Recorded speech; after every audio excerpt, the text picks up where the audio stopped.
almost approaching the weekend, but before that, I have another guest with us. Paula is a practicing vascular and general surgeon in solo practice and is the founder of a company called Uberdoc. She belongs to a family of surgeons and practitioners, so she comes from a very medical-oriented background. So let's welcome Paula on 10 Minutes of Hiring Wisdom, where she will tell us about her company, what gave her the idea, and why she started this company in the first place. Hi, Paula. How are you doing today? Terrific. Thanks for having me. Of course. So, Paula, can you tell us about your company and where the idea came from? Sure. So as you had already in my introduction, so I'm a surgeon in practice from a whole family of surgeons. I love what I do. I don't like the system. I thought it was really difficult for patients to get to the doctor that they needed to get to. They kind of go in multiple steps and take multiple. It's a lot of delays and a lot of cost. So I thought, could we simplify it? Could we make it easy for a patient to get to the doctor that they needed? So we created a platform to make an appointment with a specialist for a transparent, affordable price. So we decided to flip the equation, make it easy to get to the doctor without a referral or a phone call or any delays. But rather than make the price high, we actually made it lower. So we set the price below commercial insurance because we wanted to disrupt the system. I kind of know how doctors think. They just want to take care of patients. And I know that patients need care. And patients are so smart now, right? I mean, they have so much more available to them. So that's where Uberdoc came from. It became just try to disrupt the system. It started with just surgeons, and then we rapidly expanded to all specialists, all physicians, from internal medicine and pediatrics all the way to neurosurgery, spine surgery. Every specialist, we have now specialists from across the country. Close to 4,000 doctors are on the platform. Another 6,000 are engaged and ready to join. It all in every state, in every specialty, in every practice type. I'm quite honored to know that every doctor is giving me a seat in their waiting room for a patient in need. And obviously, we want to send a message that we don't need to be dependent on insurance for that first step. Insurance can be important for other bigger things, but for these small things that you just need to get in, you shouldn't have to have the right insurance, have the right employer, know the right person. Uberdoc is really about equal access to available specialists. You know, everyone deserves equal access to the best. That makes sense. And that's who we are. Wow, that sounds amazing. So from your point of view, I'd love to hear healthcare should be a basic necessity, according to me, according to other people as well. Absolutely. I like the way you said that. Why do you think healthcare is so expensive in the US? When you come, you're just like, US is the land of opportunity. And then there's like, you pay $900 to get an ambulance. Like, what's going on there? Like, what is wrong with the healthcare system? So I'd love to hear from your perspective, considering you come from this background, why is this such an issue?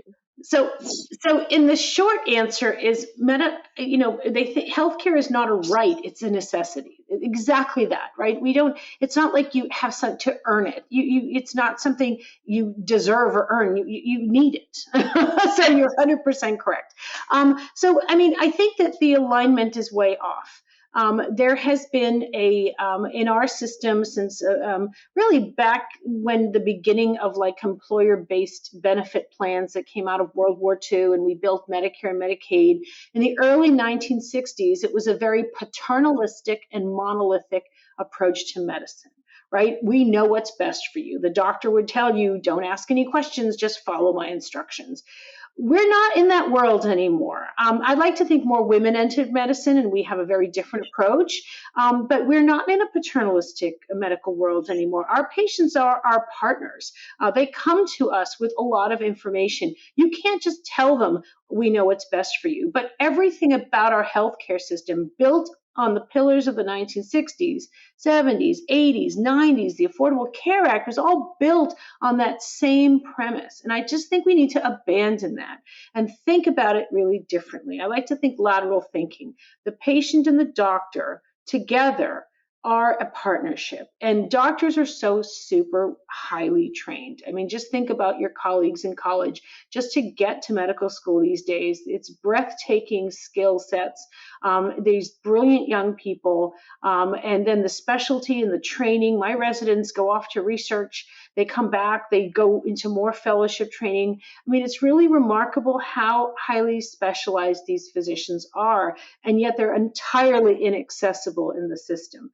But they don't have to be. So I think that we need to build the new healthcare system based on the new technology, which is that doctors and patients are at the core of the healthcare system. And all this other stuff is background noise. It's a system and a bureaucracy we don't need anymore. Do we need to build trenches for phone lines? No. Right? It's a pity that maybe there was some money put aside to build those trenches, but guess what? It's obsolete. It's like our phones that like obsolete themselves, right? I mean, it's like it's forced obsolescence. And with artificial intelligence and the way that we process data and the way we can connect to patients through telemedicine, through digital health, through all of our technologies. I operate in my office, for goodness sake, something I used to do in the operating room. I do 10 minutes in my office, and my patients live longer and happier. So I really believe that we just need a new system to match the new healthcare. And the reason it's so costly is because people don't want to give up. Don't want to give up the cottage industry that was built around the old system. That's true. I mean, you've taken the first step by creating this company and making healthcare accessible. So kudos to you, because I think so many people these days have come with this money mindset, and at the end of the day, there are people who are losing their lives just because of that. So thank you. You know what? We were really good, and now we're not as good. In the last decade, the report card is in with the Affordable Care Act, which basically monetized, brought federal subsidy to insurance companies, right? It's like when federal government gave out loans to colleges. Did that make the tuition go down? No. It's the same model. When federal government is going to subsidize insurers, of course the price tag is going to go up. And but you think of the report card, our life expectancy in the last 2 years has dropped more since World War II, and it's not COVID.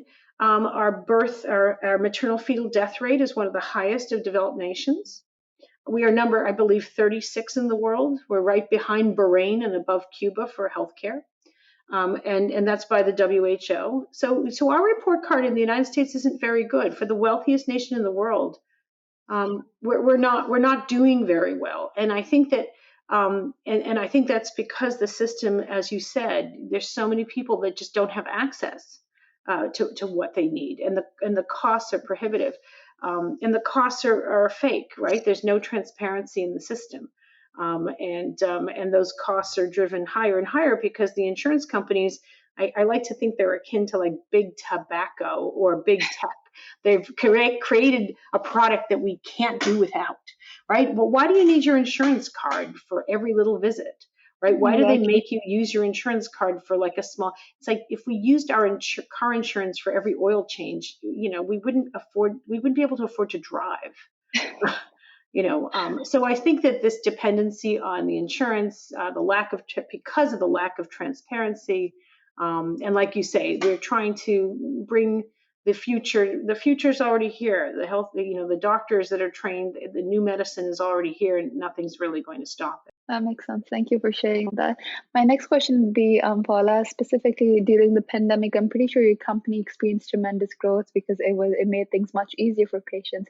So how has the experience been working? The pandemic, it's interesting because we had already had telemedicine as part of our platform before COVID hit. And the reason for that is one of the fathers of telemedicine who really built the technology to save orphans in the Philippines, said, "Boy, you have the beautiful model." He said, "Paula, you guys have the model. I want my technology in the hands of an end user, meaning a doctor ideally to connect with a patient remotely."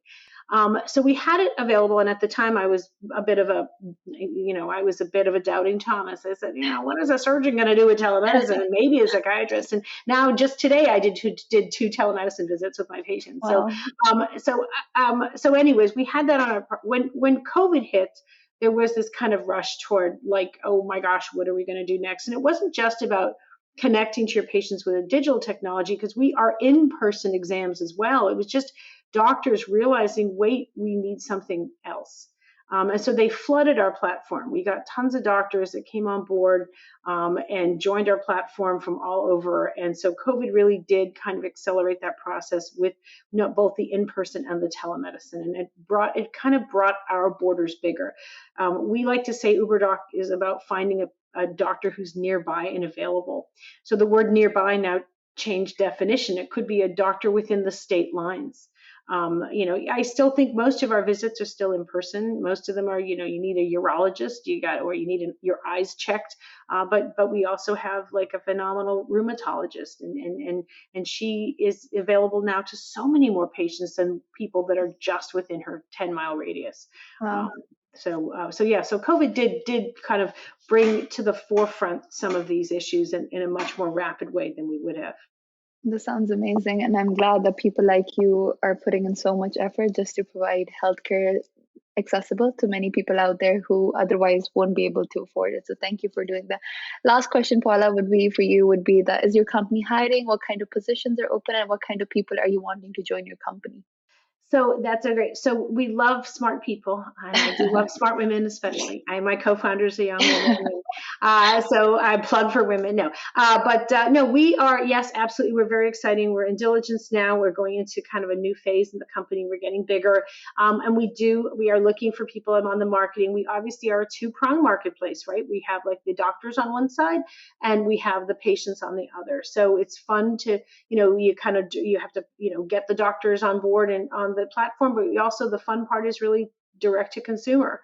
We are at our core a direct to consumer model. Patients need to know about Uberdoc, and how do you bring anything to market in 2021? I think it's a challenge, right? I mean, is it digital? Is it Google AdWord? Is it a TV commercial?